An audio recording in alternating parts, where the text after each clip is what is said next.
Olá, sejam muito bem-vindos ao episódio de estreia do ParetoCast, o seu podcast sobre empreendedorismo, inovação e tecnologia. Meu nome é Ezio, sou pai, notário e um tanto quanto curioso.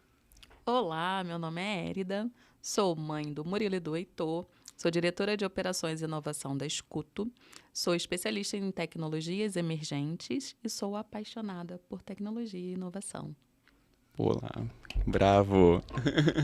Bom, eu acho que não tem um assunto melhor para começar, não sei, contando nossa história, como a gente começou isso daqui, como surgiu o ParetoCast. Eu vou deixar o princípio para você e vou introduzir aqui a nossa história. Eu conheço a doutora Gabriela Yoshimoto, conheci ela há cerca de uns 4 anos, numa palestra dela, e no final do ano passado, né?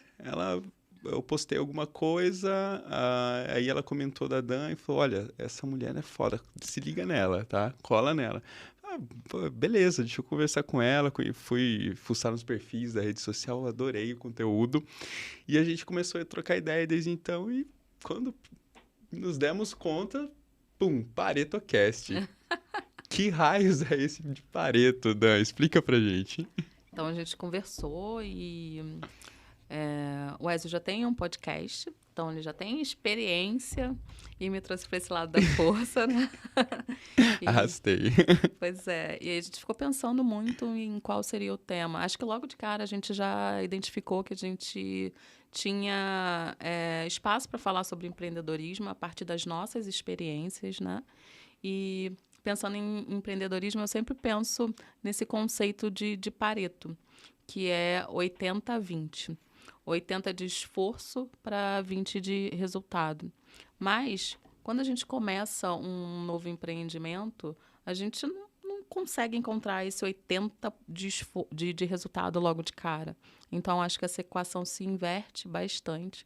A gente coloca 80% do nosso esforço ali para ter 20% de resultado e de entrega, mas é preciso foco e propósito para atingir o contrário, que é ter esse 80% de resultado com 20% de esforço, porque aí a gente já entendeu que a gente já atingiu o objetivo e está conseguindo multiplicar, ter um resultado que é muito maior do que aquilo que a gente está entregando ali, que no começo a gente entende que precisa ser o contrário, né? Eu acho que é algo que todos nós buscamos na vida, né? Para tudo, Para né? tudo. A gente quer uma tranquilidade, uma paz. E lógico que quando a gente se apaixona pelo processo, tem aquela questão. Mas a gente quer, vislumbra, né? A aposentadoria, digamos assim, entre aspas, né? Aquele Ou tempo, novos novos projetos. projetos. Mas você quer. A gente pode até falar sobre uma questão básica, onde todo ser humano não, a maioria das pessoas passam por isso, que é a criação de filhos, né? A gente começa muito com esse 80% 20, né? Eu acho que o princípio de Pareto pode ser aplicado facilmente ali. Eu espero que chegue, Eu tá? espero que chegue também. Espero de verdade. Mas já Nossos saí filhos do estão 80. tão pré-adolescentes, né? Eu tenho um de 9 e um de 11. É, O Murilo tem 11 anos, que é meu primogênito, e o meu caçula tem 9 anos. Então, no O meu começo... tem 11, a gente tá junto nessa Ah, daí. então, A gente tá construindo, tá na mesma etapa. E, assim, eu sinto hoje uma facilidade muito é verdade. grande. Uma Assim, parceria, né? Chega num lugar de é, parceria. Tem a nossa responsabilidade ali enquanto pais, né? Mas, pelo menos assim, na criação que a gente tenta, eu e meu marido, trazer ali para as crianças, é muito um lugar de parceria, para que eles entendam também qual que é a responsabilidade sim. deles. Você vai trazendo eles para essa porcentagem também, né? Vai atribuindo a eles uma parte Porque, da... ó, os primeiros anos Não, ali é tenso. Ali é 100% zero. são anos sem dormir, é uma coisa muito louca. Mas a maternidade, ela também traz muitos gatilhos para a vida profissional, né? Então, acho que muda muito, assim. Eu sempre fui empreendedora, desde 20 e pouquinhos anos, assim, eu já comecei a empreender. Mas, quando eu tive meu primeiro filho, eu tive a necessidade de empreender por propósito, sabe? Hum, Não cabia mais só empreender só por empreender. empreender, né? Só ter dinheiro. Porque eu sou uma pessoa que eu gosto muito de dinheiro, gente. E, assim, eu gosto de dinheiro sem culpa, sabe? Então, todo lugar que eu vou, que eu levanto essa bandeira de que precisamos ser bem remuneradas, precisamos entregar e receber por isso. Sim. E aí tem essa questão de, nossa, ainda é um pouco velado, Dar sabe? e não receber não funciona. Tem um elo quebrado na corrente. Precisa ter uma Exatamente. contrapartida, gente. Pelo menos 80-20 ali. que se dá. É. Assim, eu vejo que, assim, na função de pai, né, vou ali separar a minha relação com meu filho, mas na função como pai, eu vejo que quando meu filho nasceu, há 11 anos atrás, eu estava muito nesse 80% de esforço para ter 20 de resultado, porque o resultado não vinha, porque pouca experiência. Hoje, eu, com um filho novo, ou até com meu próprio filho, assim, facilitou minha vida. A experiência me faz ter muito menos esforço e o resultado muito grande. Então, eu com um novo filho agora, seria desde o começo 20-80. Muito. Não sei se Assim, 20-80, porque tem as demandas de uma criança não, pequena. tira a questão do tempo, pode ser que seja mais do resultado mesmo, Sim. né?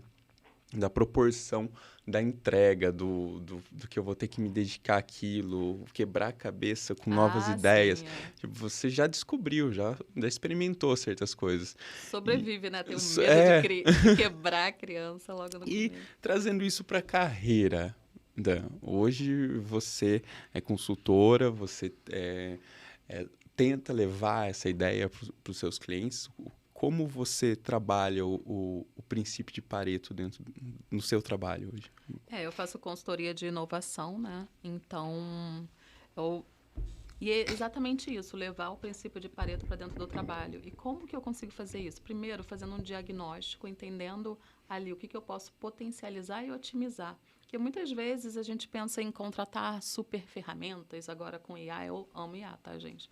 Mas existe muita distração no mercado ainda. Então, você vê uma série de conteúdo, cada dia com uma nova ferramenta que ninguém testou, que ninguém de fato contratou. Então, é muito mais para viralizar. Então, precisa ter atenção e responsabilidade nesse lugar também. Então, prestando uma consultoria, minha principal atribuição é fazer um diagnóstico e limpar. Porque muitas vezes eles têm até ferramentas demais que não utilizam e nada integrado. E é isso que Como se fosse uma tela de aplicativos cheia de aplicativos inúteis ali que vai te fazer perder tempo. Vai te fazer perder tempo e vai descentralizar esses dados. No final das contas, você precisa de um dado para te trazer um resultado e cada setor é uma nova empresa. E você não tem ali, você não consegue olhar para a empresa inteira, sabe? Então, é muito entender ali qual que é a necessidade de cada uma dessas empresas e otimizar recurso e resultado. O fundamento de dados é importante para você crescer no princípio de Pareto?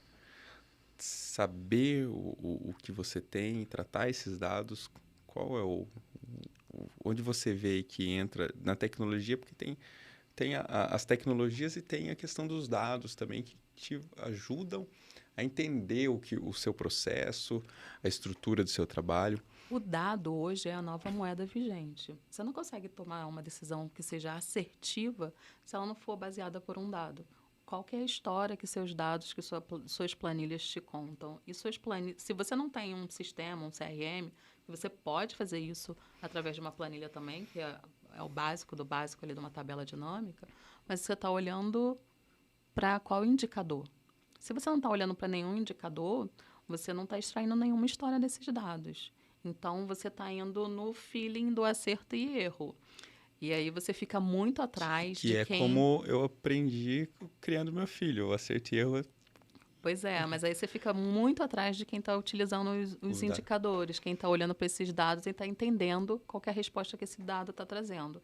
Se você não está fazendo isso, o cara está a anos-luz à sua frente. Ele está olhando para o mercado, está medindo essa resposta e está entregando baseado Então não nisso. adianta nada ter uma ferramenta foda, um software complexo, se eu não tiver meus dados tratados, não entender aonde estão E sabe que isso é o grande erro ali, quando a gente vai rodar um diagnóstico, é que geralmente eles contratam ferramentas que são as ferramentas mais caras do mercado, as que mais entregam e não utiliza 10% do potencial daquela ferramenta. Muitas vezes porque não precisa ou porque não sabe que ela tem aquela função.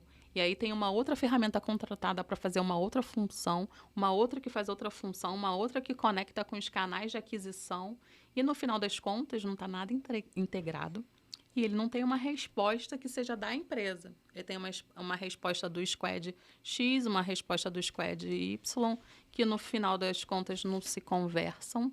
E aí a resposta não é a total, sabe? Sim. Consigo visualizar isso. Eu acho que é uma grande dor para mim ver a gente vai falar muito sobre criatividade. Para mim, eu sou entusiasta de criatividade, no mesmo passo que você é entusiasta da IA. Só que eu vejo um desperdício muito grande, às vezes, de esforço, de energia, por não saber não conhecer os meus dados, não ter ali um tratamento, não ter um filtro bacana. Isso é simples, sabe? Então, assim, é um trabalho que, primeiro de tudo, eu sempre fico repetindo a questão do diagnóstico, base, né? Porque é importante entender para onde você precisa olhar para poder organizar a casa, para poder otimizar. E sem esse diagnóstico, eu me sinto, às vezes, como eu tivesse construído uma casa sem colocar o alicerce. E agora? Tem que voltar para lá. Então, tem que se libertar das paredes, tem que derrubar elas aqui, desapegar e começar de novo, porque tem que ter a base, né? Pois é, e às vezes você tem um potencial gigante ali na sua mão e não está conseguindo enxergar, porque está desorganizado. Então, é necessário ter essa organização, ter o foco e entender. Às vezes, a necessidade é de ajustar um pouquinho o leme. Só isso. Você já consegue trazer o resultado.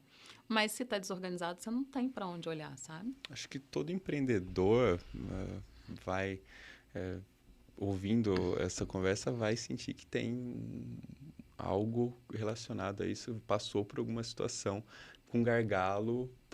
Então, aí tá. O trabalho de consultoria é extremamente necessário e hoje em dia eu acho que não dá para você se arriscar mais, né? Dada a velocidade da tecnologia, se arriscar mais em se aventurar ao erro e acerto, né? Aí você não consegue chegar no 20 e 80 nunca, pelo erro e acerto, é muito complicado esse caminho, porque você cansa antes de chegar lá, né? Existem os ecossistemas dos nichos de atuação. Então, minha área de atuação é principalmente as startups, as pequenas e grandes médias empresas. Então, tem um ecossistema que apoia essas empresas.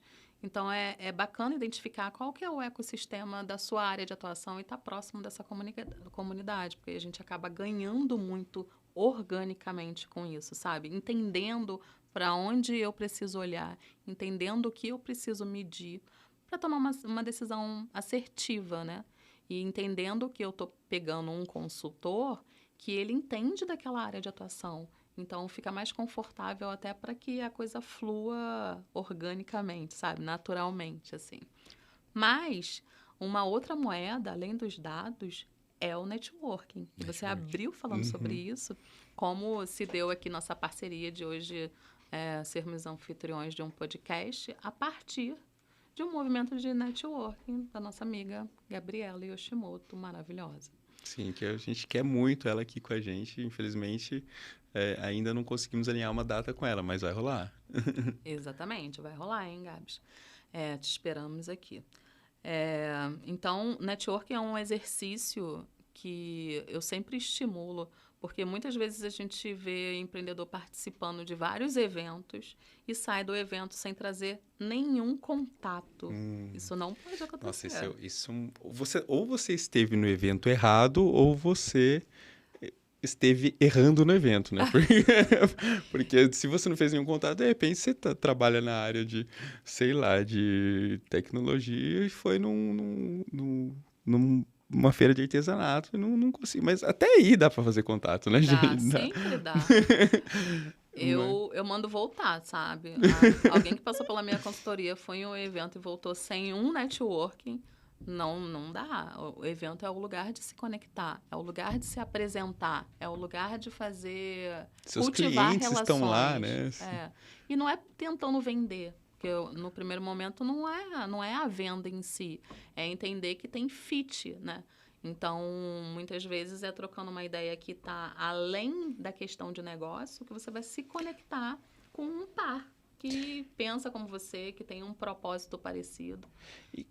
Assim, hoje, em matéria de eventos, o que é referência para você em matéria nessa questão de network? Eventos grandes, tem os summits das cidades, assim. Eu gosto muito de trabalhar com o Sebrae. Acho que o Sebrae, para pequeno empreendedor, para quem está E começando... Sebrae é pulverizado, gente, né? Pois é, tem em todos os lugares. Para quem está começando, para quem já está lá na frente na caminhada, para quem está internacionalizando, então o Sebrae, eu acho que é o primeiro lugar que o empreendedor que quer se qualificar precisa olhar, sabe? É um lugar fácil, tem para todos os bolsos, então não tem por que não estar ali colado no Sebrae. E os cursos do Sebrae, eles proporcionam isso, além de conhecimento, muito contato. Ó, o Sebrae pode ser nosso parceiro, né? Aí, Sebrae. Fica a dica. Primeira propaganda foi de graça, Fica a mas dica. As porque... próximas terão que ser pagas, desculpa. Mas porque, de fato, eu acredito no ecossistema e no que o Sebrae promove, sabe? É grandioso. Não, sem hipocrisia, a gente também tem que defender algumas bandeiras e ser justo com coisas que funcionam, né? Verdade. Então, tem muita coisa que não funciona aí sendo divulgada. Então, é bom também fazer a divulgação de coisas bacanas, legais, porque a ideia do nosso podcast, do ParetoCast, é ajudar também você a encontrar esse 20-80, né? A fazer essa virada de mesa, né? Trocando aqui junto, né? Trocando nossas experiências e trazendo convidados que vão trazer aqui as experiências delas de carreira para, sei lá, inspirar, não só inspirar, como ensinar, de repente, né? Gente... E a gente já deixou o ParetoCast ali pulsando, porque aqui a gente indica tudo aquilo que a gente acredita, né? Então, até os parceiros, as pessoas, os empreendedores que participam, são pessoas que a gente acredita no trabalho que está sendo desenvolvido. Então, acho que é muito... eu falei lá no começo que eu adoro o dinheiro, mas eu sou uma pessoa muito movida pelo propósito. Então, eu acho que as duas coisas precisam andar muito juntas, né? Tanto Sim. ter um propósito, que é o que impulsiona, o que faz a gente parar para descansar e voltar, respirar e voltar a agir.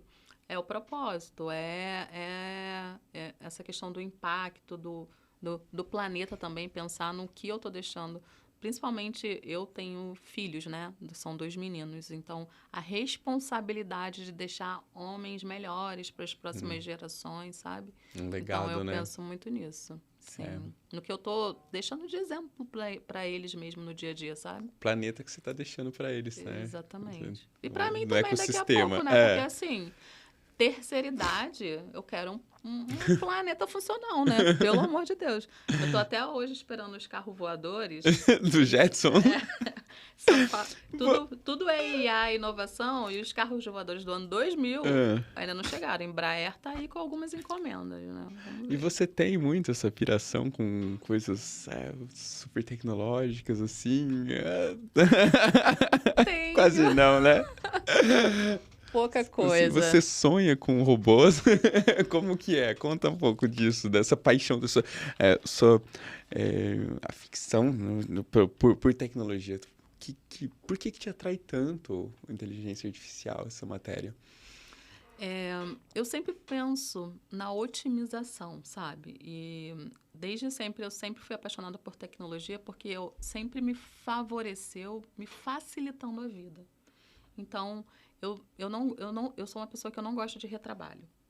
Tudo que precisa fazer novamente, construir uma planilha e aí preciso linkar, puxar uma informação, tem que construir uma outra planilha. Isso para mim é um retrabalho que me causa muita ansiedade. Então, a tecnologia ela me favorece nesse lugar porque eu consigo integrar tudo, eu consigo automatizar tudo, eu consigo liberar tempo para focar no que é de fato importante. E eu vejo a tecnologia, a inteligência artificial, liberando pessoas para pessoas, sabe? Para serem elas mesmas. Eu acho que eu ouvi uma vez, eu não lembro quem agora, dizendo sobre isso, né? Que a gente começou a fazer trabalho de robô. Exatamente. E não é que a tecnologia vem para tirar certos trabalhos nossos. A gente começou a se mecanizar, a se robotizar, executar tarefas e atividades que não são do ser humano. E que não precisa, esquecemos né? de ser humano, né? Não tem essa A necessidade. gente tem que voltar agora, voltar a ser humano, deixar os robôs dirigirem carros. Não estou dizendo que para quem trabalha com isso, que o trabalho, que quero que a tecnologia acabe com o seu trabalho. Longe disso. Mas é que a gente tem que entender o que pode ser substituído por algo Sabe robotizado. que nessa questão dos carros autônomos tem uma questão que é muito ética, né? Sim. Então, a grande discussão se dá que a máquina consegue decidir, por exemplo, num caso de um acidente, qual que vai ser o menor impacto. Sim. Só que é uma decisão que a gente não quer delegar para a máquina. Essas decisões que elas são mais emocionais. Só que a gente tem que delegar, porque a máquina decide melhor que nós. Eu não sei, eu não sei. Nesse ponto... A questão aí do menor impacto, eu acho que tem um conflito, eu entendo, assim, na questão de vamos humanizar isso. Mas se a gente trazer para robotização, a máquina ela consegue evitar o impacto, né? Nem chegar nessa situação. O problema é que vai ter aqui um humano com uma máquina. Aí não vai dar certo, porque o humano vai ferrar com tudo. Agora, deixa só as máquinas dirigindo, dá tudo certo. Não. 100% máquina não. Eu tenho um amigo que ele é piloto de ultraleve. E ele é defensor de aeronaves, assim, ele ama aeronave. E uma vez ele me falou, Ézio, não existe nada mais seguro no mundo do que uma aeronave. Toda queda de avião é por falha humana. Aí, tipo, você entende que a gente tem a gente está dirigindo máquinas, por exemplo, o carro, por mais que ele não seja autônomo, ele é uma tecnologia e é uma máquina que está sendo comandada por um humano, né? E a gente falha, é passível de erro, só que a questão aí, que eu acho que talvez o exemplo não seja tão ideal para isso, mas é que a gente tem que começar a olhar para dentro e entender o que a gente faz que pode ser automatizado, porque não faz sentido você continuar fazendo aquilo. É o seu tempo que você está desperdiçando ali. Muito retrabalho, que hoje não tem mais necessidade. E quem não lança a mão disso vai ficar pelo caminho, porque já tem muita gente fazendo, muita gente usando inteligência artificial para automatizar processos. A automatização ele é anterior a essa fase de inteligência artificial, porque essa não é a primeira, né? É a primeira que está com acesso na mão do público geral. Já existia, mas era muito mais restrita a profissional. Voltando para essa questão ética, você tem medo dessa liberação, dessa chegada a todos, né, da tecnologia, da inteligência artificial? Você acha, como o Elon Musk, que ela deveria ser restrita? Que ele chegou a se manifestar. Muito, né? É que ele quer que restrinja para ficar só com ele. Assim, eu tenho minhas reservas em relação a ele. Ele que trouxe a inteligência artificial generativa para a mão de todo mundo, né? Então, eu acho que...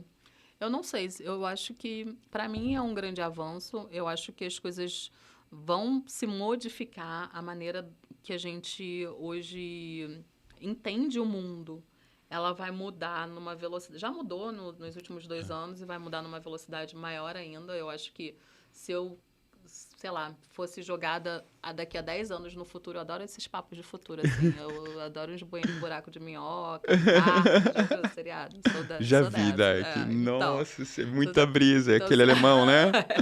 Nossa, meu. Então, se eu entrasse num buraco de minhoca e saísse daqui a 10 anos... Eu teria dificuldade para entender o que se passa no mundo naquele momento, porque acho que vai ser uma diferença temporal, sim, assim, gigante, sabe?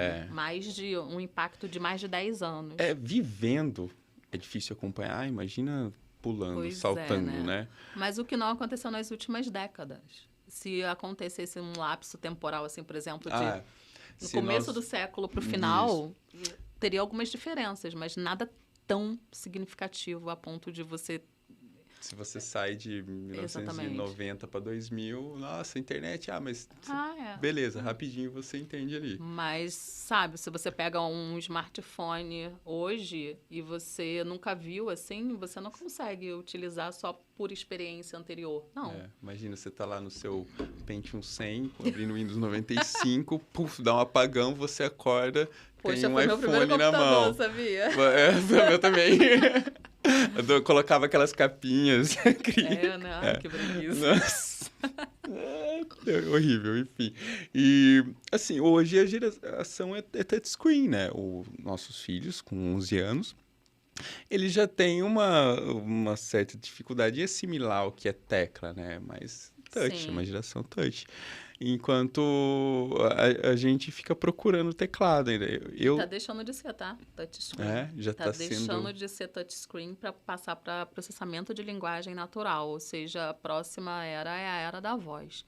Então, hoje, quando a gente pensa em Alexa, por exemplo, a gente pensa numa voz robótica, né? E a inteligência artificial hoje tem uma inteligência que se chama inteligência emocional, que já para treinar esses quesitos da voz, linguagem não verbal, que dá sentido e emoção à voz, para que cada vez mais seja desconectado a inteligência artificial, o robô, dessa questão de voz robotizada. Então, daqui para frente vai ser cada vez mais natural. É aí que eu me assusto, sabe? Eu me assusto. Eu confesso, eu sou uma pessoa que eu tô aqui, ó, com meu caderninho analógico, né? Sou o cara da videoconferência. A gente se conheceu, né? Teve essa questão aí, né? Falando sobre, eu tenho uma videoconferência. O quê? Como assim? Uma call. Uma call. Tá, beleza. E assim, daí vem os deepfake, né? Tem já essa questão. Eu fico muito assustado. Assim, confesso que nesses momentos eu me sinto o tiozão. Enquanto a nova geração, a Dan, que encara isso com uma naturalidade tremenda.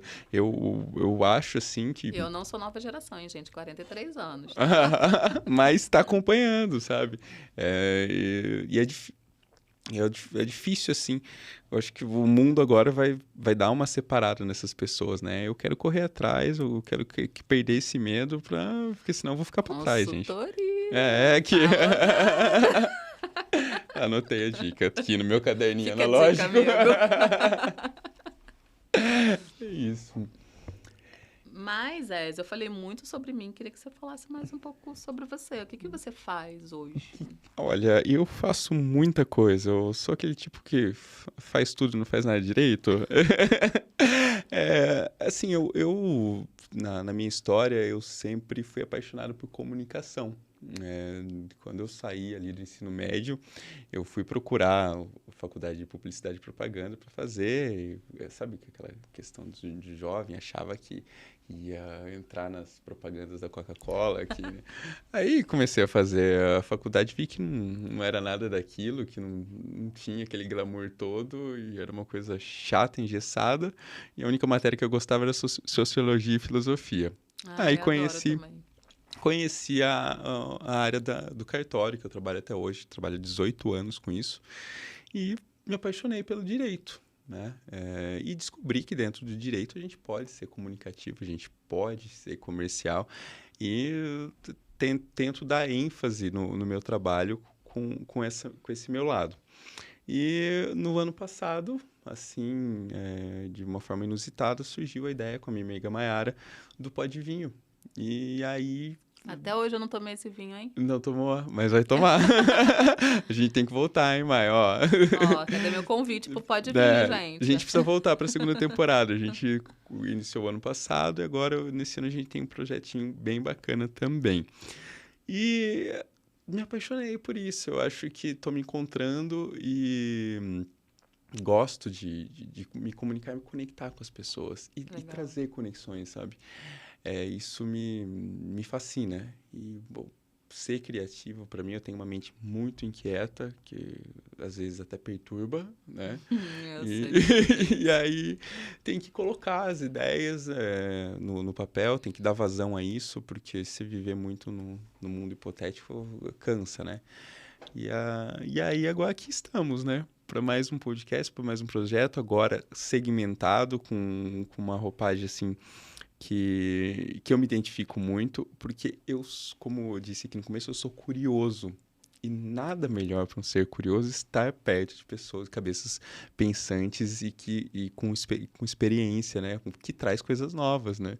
Um Inquietas, curioso né? ficar perto de alguém que sabe a mesma coisa que ele ou ficar vendo as mesmas coisas não vai acrescentar nada. Então,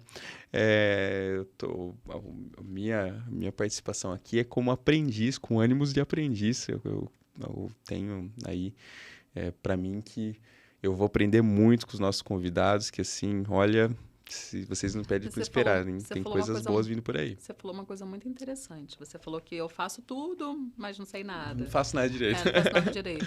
Mas sabe que eu me colocava muito nesse lugar, né? A síndrome da impostora, então me colocava muito nesse lugar de faço um monte de coisa, mas não faço nada direito. E via o mercado valorizando muito mais os especialistas, doutores, que têm a sabe mais e especialização menos, né? de uma área específica, que ainda é super valorizado, mas cada vez mais a gente vê o mercado valorizando esse profissional que é curioso, esse profissional que se desafia, esse profissional que olha para todos os lugares, sabe? E isso está sendo muito valorizado no mercado. Hoje eu consigo ver isso como uma potência, como algo positivo, sabe? Porque até pouco tempo eu achava, não sou especialista de nada, sei de um monte de coisas assim que são partidas. Gera um bloqueio, né? E na verdade, isso que é o grandioso, isso que dá vida ao meu trabalho, sabe? Porque eu consigo otimizar, porque eu consigo olhar para todos os lados. Mas eu não enxergava dessa maneira. Aí você trouxe isso, eu falei, opa, peraí, que a gente não vê valor nisso, mas isso é muito valioso. Digamos que eu sou especialista em dissociar. Bom, tô feliz. Tô feliz também, Coração né? pulsando com esse novo projeto, ParetoCast, e que a gente consiga, no próximo, aqui no decorrer do ano, desenvolver e até o finalzinho do ano ser um dos 20, tá na top 20 no Spotify. Né? Dos mais ouvidos. Certeza. Com certeza. Tá foco, hein, gente? Não, a receita a gente já tem e talento também, então vai dar certo. Eu queria agradecer, né, por você ter vindo. A gente está gravando aqui em São Paulo, da Carioca, né? Agora eu tô devendo uma visita para ela. Quase paulista, de tanto que eu venho em São Paulo. Ela veio aqui para gravar o podcast e virá muitas vezes ainda esse ano. Teremos nomes incríveis, vamos trazer aí... Com certeza a gente vai conectar pessoas aqui, cara. A gente vai ajudar muita gente, né, através desse podcast. É isso. E também patrocinadores, gente. Exatamente. Porque, assim, trazer conteúdo dá um trabalho, né? Não é fácil. A gente precisa comer, precisa viajar. Não, e a gente já aprendeu que a gente cresce mais forte e mais rápido estando em comunidade, em parceria. Então, esse é um exercício que a gente quer fazer aqui no podcast também. Exatamente. E eu quero comprar o Tesla pro meu filho, tá? Ele tá chorando. Bom, é isso, Dan. Obrigada. Valeu, tamo junto. Quanto tempo deu isso daí?